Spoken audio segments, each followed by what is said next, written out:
Hello, I'm Adelina, and on this episode of Musing Moms, we're talking about early childhood education. With me, Ali Raza, the Regional Director, Southeast Asia of Beaconhouse. So Ali oversees the daily operations of Beaconhouse schools across Malaysia and Philippines. And with me also is Bernie. She's also an educator, staff member at Beaconhouse, and she's also a mom of two. So Bernie, when parents look at preschool education and as a parent, what do you look out for?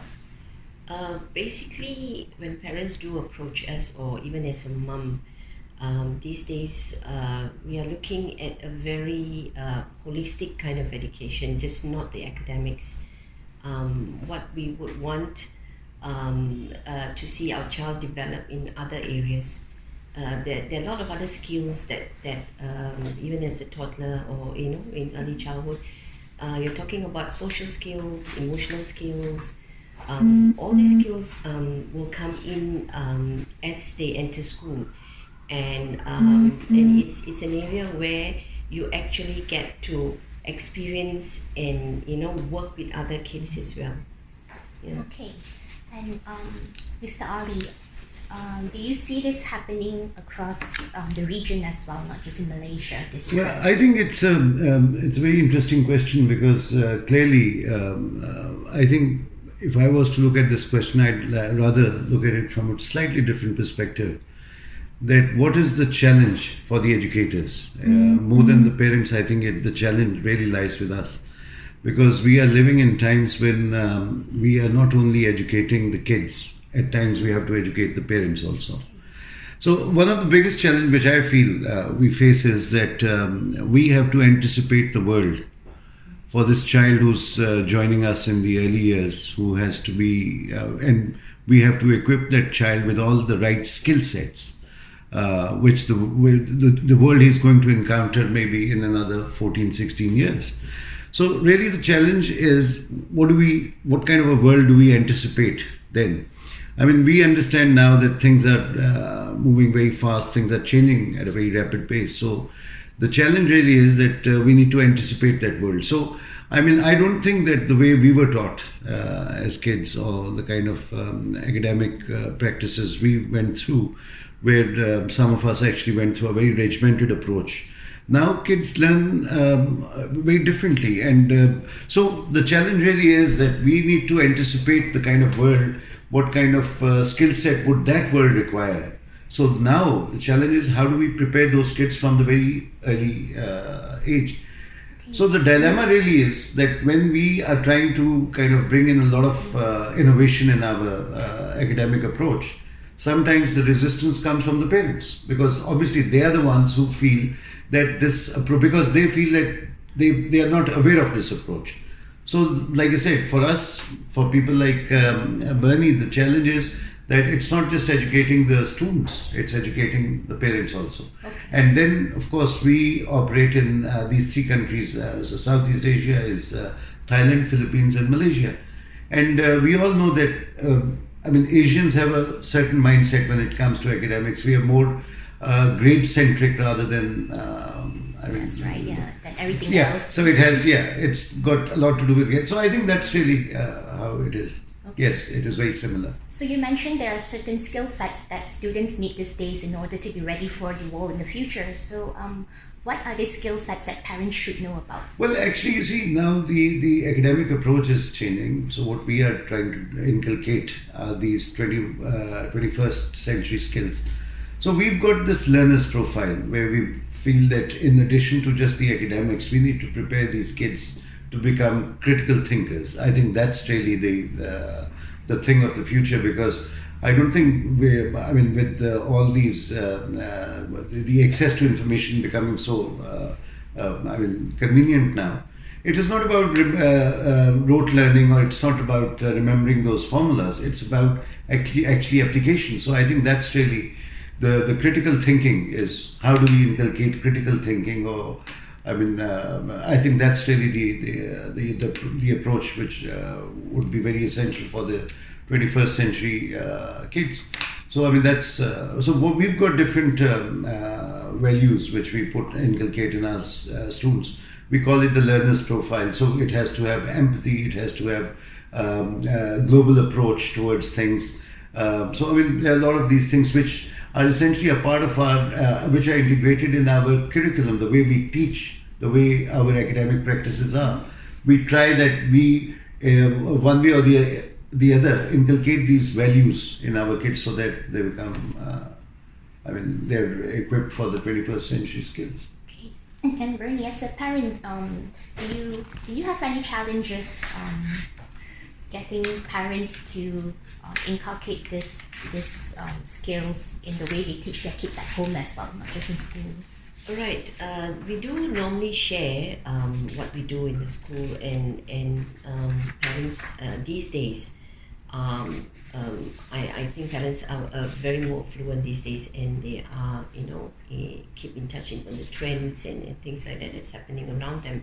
Okay. So we do have that set or group of parents who are very involved, and it's a lot easier when we work with parents and they do understand that yes, I want my child to be able to practice like what Mr. Ali said, to have empathy, to be creative, to problem solve, and to be able to work, with technology, right? So, but then there is also that little bit of drawback when how much do you go, how far do you go, okay, how much do parents need to do at home, and what's being done in school as well. So basically a good partnership with parents is ideal. So we both know what we need to do to work with that particular child or with their children. Okay, so you would really recommend parents to have a very close relationship with their kids' teachers as well in school. Yes, to participate, to know what's going on, to come in and enjoy whatever the child is doing, and then you find that you as parents, we also grow. We when our child comes back and they do something, say, oh, I didn't know that you could do it in that manner. Sometimes as an adult you would have missed out a lot of things that whilst you were growing and you've forgotten. That's right. So when your child goes through all that and comes home and do it and say, yeah, okay, that's another way of looking at things, that's another way of doing stuff. And I think with technology as well, I think a lot of times it's parents living from their kids as well, what's new, what's they need to know about technology. Exactly. Yes. Yep. Okay, so about that issue, like even toddlers these days are being given gadgets to keep them occupied from as young as maybe even 1 year old. They're watching shows on their parents' phone, on their tablets. So has this changed the behavior and learning capabilities of children upon entering preschool? Well, definitely. It's the how much of exposure also the child has, in terms of screen time. We do have challenges as the child comes in. I'll quote you an example, like when we have when they're doing a computer class and there's a mouse and the screen, and the child goes and swipe the screen.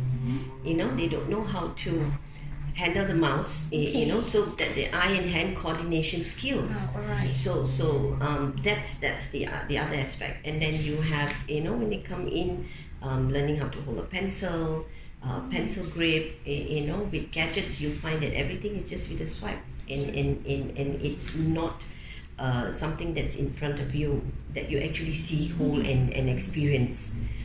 That's the challenge for us. Okay. Or that's the challenge in the sense that we need kids to use all their senses. That's right. Yeah. When they are when they approach a problem or when they approach a particular activity. And sometimes we need to step in and say, okay, you actually can do this and do that. You talk about practical life skills. That's right.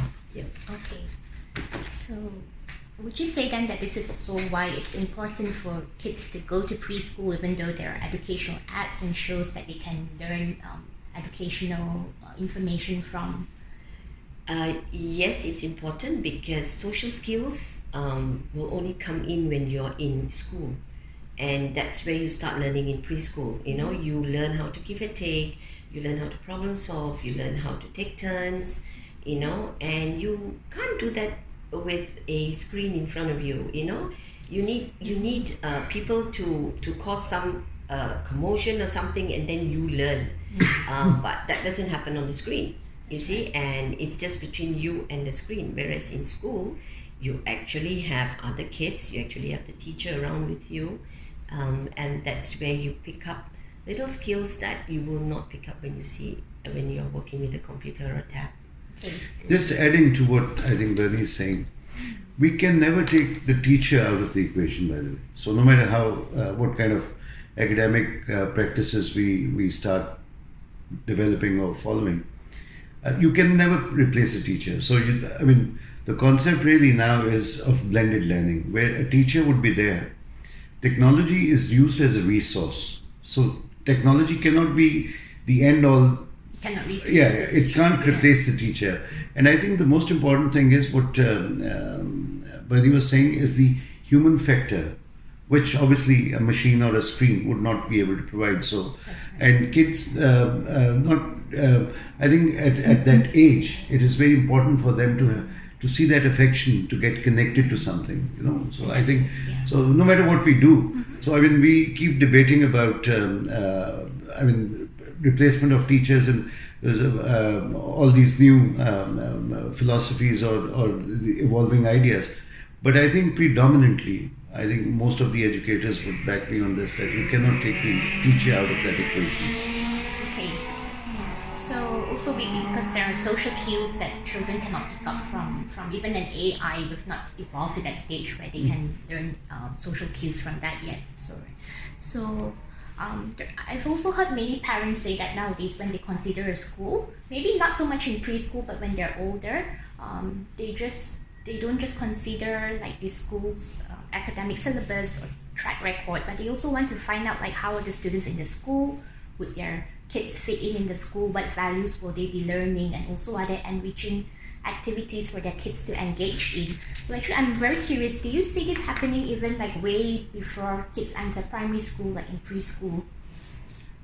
Well, I think most of the parents, yes, they want to get involved, and I think it's a very good sign, because it keeps all of us on our toes, and we make sure that we come up to the expectations or the requirements of these parents. So as earlier I was saying, we believe in a learner's profile. So some of these values which we make sure that these kids learn, let's say they have to be creative, innovative, analytical, ethical, inquisitive, empathetic, health and active, digital literate, global awareness. So these are the kind of values which we kind of integrate in our curriculum, so that by the time these kids are studying with us, one way or the other, they are getting all these values inculcated in within our curriculum.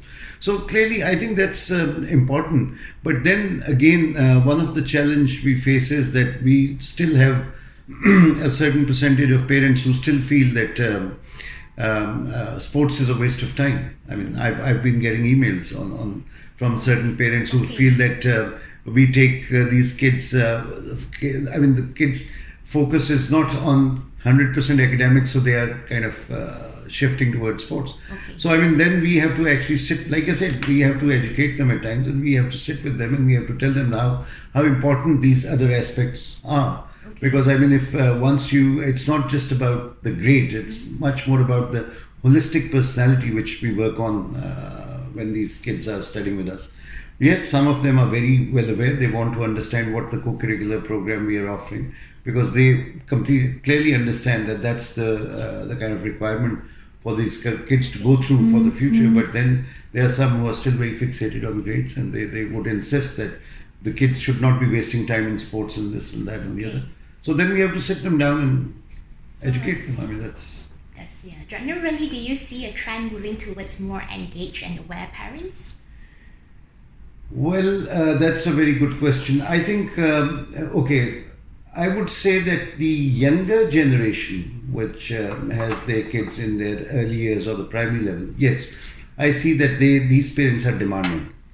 They are more aware and they are more demanding. I think the parents of slightly older kids, and especially these parents who come from a certain kind of background, I think they are still more fixated, or they feel that the best education methodology was the way they were taught. Okay. You know, so they are still unable to accept that change which has evolved over so many years. Yeah, because they went to school like 20 years ago or 30 years ago. So they experienced a very regimented class, very strict teacher who perhaps would also cane these students. You know, there was caning allowed, and I mean now we've got zero tolerance on all these things. So they still feel that that perhaps was the best way to educate children. I think now children are very different. So I think, yeah, so the challenge really is that I think the younger generations, the younger couples, they're more aware. They want their kids to go through a different, so they do connect and understand with the latest techniques we use for academics, but the older ones, we struggle with them at times. That's right. So, yeah. You're like stuck in the middle to your balance both expectations. Yeah, that's right. Yeah. So Bernie, as a parent, when your kids enter school, were you curious to find out like when you were choosing a school for your kids, like what are the kids in the school like? How are their parents like? Are their parents very engaged with the kids? Did that run through your mind? Definitely. Choosing a school, you would actually want to go around and scout, and it's apart from the environment, what facilities the school have. The other aspects will be the people in the school, okay, the community, the teachers, the people running the school, and the head of school. All these are aspects that, as a parent, I would look into when I visit the school, to choose a school. The other aspects will be what are the activities that you offer, leaving aside the academics, what will my child pick and learn from this school? And yes, I would also look at the aspects of the racial mix. I would want to have my child in a school that has got diversity and a good cultural mix, because I want my child to grow in that kind of environment where they will learn how to accept, and learn tolerance. And if that school has that, that would be ideal. Okay, so it's really okay for parents to come in and ask the staff at the school, like what's your racial mix, Yeah. These days, like what Miss Ali said, the younger parents are different these days. This is what they would want their kids to experience, and to know that when you have different ethnicity in your class, you have different viewpoints, and that's how you grow, and that's how you learn to accept people. Okay. Yeah. I think now there's a trend too where parents they might even be in a WhatsApp group chat with the teacher, for example, so they stay very engaged, very connected with each other. Do you see that happening too? In some schools they do that, but generally in Beaconhouse we do have other methods of communicating with parents which are also effective. And sometimes I would say WhatsApp messages are very short messages, and you don't really get the full impact of the message. So we do encourage parents to come into the school and have a chat with us, and to see how the child is doing. At any time you can always call us, make an appointment, and come in, and that will be a lot better. Okay. Yeah. Well, I think there are a lot of modes of communication now, but I think there's a term we use, helicopter parenting. That's right. Yeah, that's another. So So I think that it's a very delicate balance. So you need to let the kid decide and leave the kid alone at times also. Yeah. You can't be overwhelming for the kids all the time. So I mean, I think some of these parents, especially with single kids, the mothers and the fathers are more involved. They just need to trust the schools. They need to let go of their child at times, because otherwise they will end up.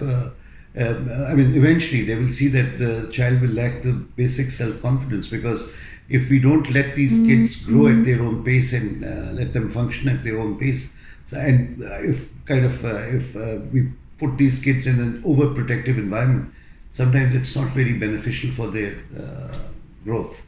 So I think that's another area where my advice to parents is that they should start trusting their kids and start giving them a little more responsibility and a little more space, so that these kids can start becoming a little more independent. Okay. So I think that's also very important. Okay. So I mean, then so we normally get a lot of parents coming to us and talking about their kids. So I mean, one of the advice I give them is when they want to know that, you see, now imagine a teacher with 25 students in a class, and let's say if 25 parents are wanting to understand how the kid did that day. That's right. I mean, we need to give some breather to the teacher also, you know. So sometimes, and then if the teacher does not respond, then the parents get even further annoyed. So, like I said, one has to really understand, and I mean, this is a bit of a delicate balance. So what we did was that we do not encourage WhatsApp with our teachers, teaching community. Okay. We feel that if somebody has a serious concern, they should seek an appointment with the head. Let the teacher and the head investigate the matter, and then perhaps we can come back to the parents. But normally, this is one of those things which kind of bother the teachers, and it would not be very beneficial for the child in the long run. That's right. And with WhatsApp and all, there's like room for misunderstandings. Yeah, of course, yeah, that too, yeah. That's Okay. Yeah, so I understand that in many in countries like, for example, where it's very competitive, like in Hong Kong and perhaps even in Singapore, there's like waiting lists to get into preschool. So how is it like here in Malaysia at the moment? How early do parents need to sign their child up for preschool? Ideally, actually it all depends on the parents. Some parents have got this notion that I don't want my child to be in that early because they prefer to have them at home. And they will sign them up maybe when they're 5 or when they're 6. Okay. Right? But you've got to look at the other aspect of the child as if you come in at an early age, say about 2.5 or 3, that's where the child is starting to grow and learning things and becoming independent and wanting to know more things. So when that child comes in at that age, it's easy to work on all the skills that is needed for that moment, when they are growing. Because when you talk about social skills, emotional skills, fine and gross motor skills, when the child has got those skills, and as they move on, as they grow older, and when you have the academics coming in, they are ready.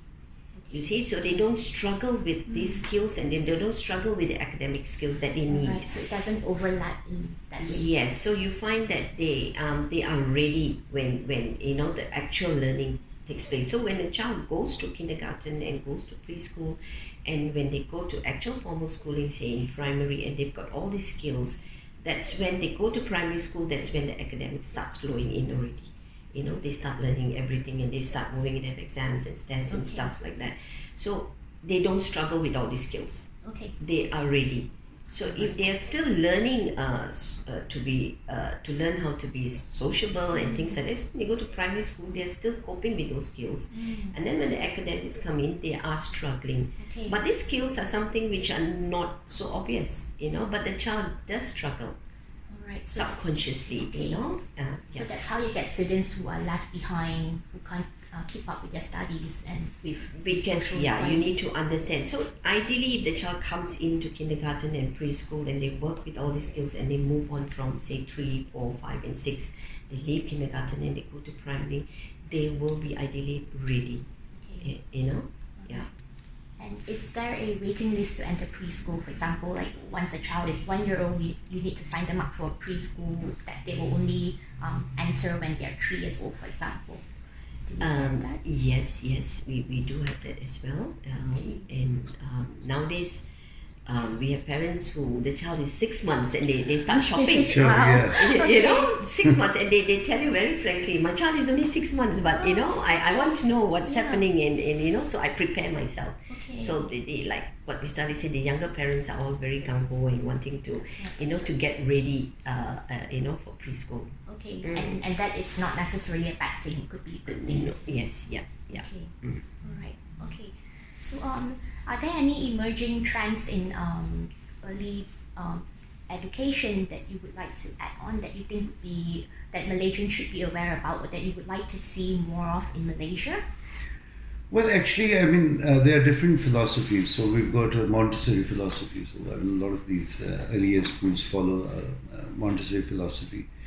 So what basically Beaconhouse has done is that we've, while following the Montessori philosophy, we've also brought in a lot of project-based learning, which is kind of a Reggio Emilia approach, where you, which essentially believes in experiential learning.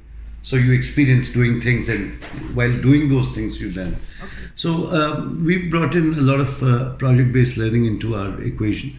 So actually, there are no. I mean, and again, Reggio Emilia is a very old philosophy. It's just kind of been used in a lot of different countries in a lot of different ways. And essentially, Reggio Emilia approach. If we look at the progression of Reggio Emilia approach, that ends up at with the International Baccalaureate. So I mean, that's really the approach which kind of helps these kids to get involved with the IB streams. Anyway, so that's basically these philosophies have always existed. Okay. It's how we apply those philosophies. I think one of the biggest challenge is not about the philosophy itself. It is how you actually bring that philosophy into practice in the classroom. Okay. So I think one of the biggest challenge for Malaysia or for a lot of these preschools would be the kind of teachers they would engage to take these philosophies, to bring these philosophies into action, put these philosophies into action. So the challenge really is that how trained is your teacher to actually implement those philosophies in Latin spirit. Okay. So we don't have to reinvent the wheel here. That's what I'm trying to say.